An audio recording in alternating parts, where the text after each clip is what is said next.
Soyez les bienvenus dans le journal de l'Afrique sur France 24. À la une, Robert Mugabe placé en résidence surveillée. Des militaires ont pris le contrôle de la capitale Harare, mais ni avoir fomenté un coup d'État. Les réactions sont nombreuses.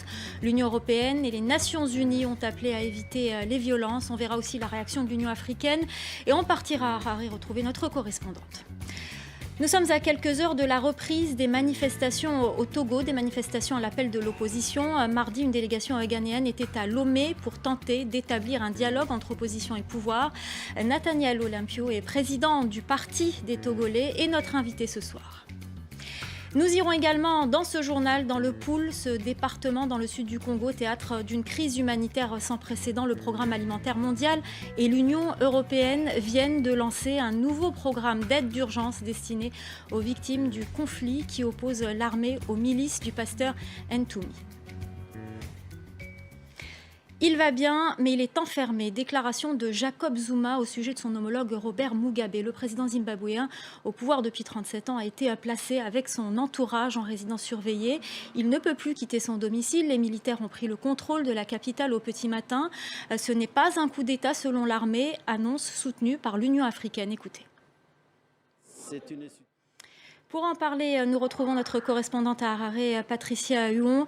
Patricia, quelle est l'ambiance sur place? Eh bien, l'ambiance à Harare ce soir est... Merci beaucoup, Patricia Huon, notre correspondante à Harare.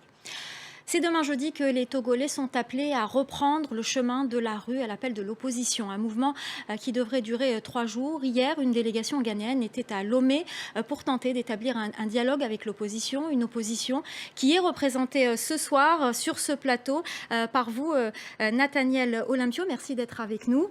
Alors hier, à votre place était installé le ministre de la Communication, M. Guy Lorenzo, et il s'est dit optimiste par rapport à ce dialogue. Est-ce que vous partagez son optimisme?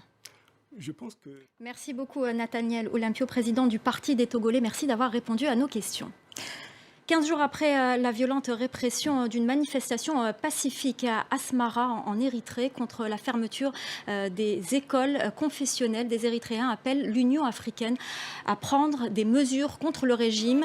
Des réfugiés et exilés politiques se sont rassemblés ce matin à Addis Abeba. Ils dénoncent l'inaction de l'institution africaine. Au Congo, le programme alimentaire mondial et l'Union européenne viennent de lancer un nouveau programme d'aide d'urgence destiné aux victimes des violences dans le Poul. Ce département situé dans le sud du pays est le théâtre d'une crise humanitaire sans précédent. Au moins 138 000 personnes ont été déplacées depuis le début du conflit en juillet 2016 qui oppose l'armée aux milices du pasteur Ntoumi. À Kinkala, le chef-lieu du département, de nombreux déplacés font face à des conditions très difficiles. Manque d'accès à la nourriture ou encore aux soins médicaux de base. Le récit de Clément Bonnereau avec nos équipes sur place. La MINUSCA ne quittera pas la Centrafrique. Son mandat a été renouvelé et elle a été renforcée. Le Conseil de sécurité de l'ONU a approuvé à l'unanimité mercredi l'envoi de 900 soldats supplémentaires en République centrafricaine. Ce renforcement a été réclamé par le secrétaire général de l'ONU, Antonio Guterres. Il a été décidé avec le soutien des États-Unis qui souhaitaient pourtant une réduction des coûts des opérations de maintien de la paix dans le monde. Et nous serons tout à l'heure en direct de New York avec notre correspondant pour parler de ce sujet. Édouard Philippe en visite au Maroc. Le Premier ministre français est accompagné par une dizaine de ministres et dans son agenda, il a prévu de se rendre à l'antenne de l'ESSEC à Salé, près de Rabat. L'école de commerce fait partie de la demi-douzaine de grandes écoles françaises déjà implantées dans le royaume chérifien. Reportage dans l'une de ces écoles.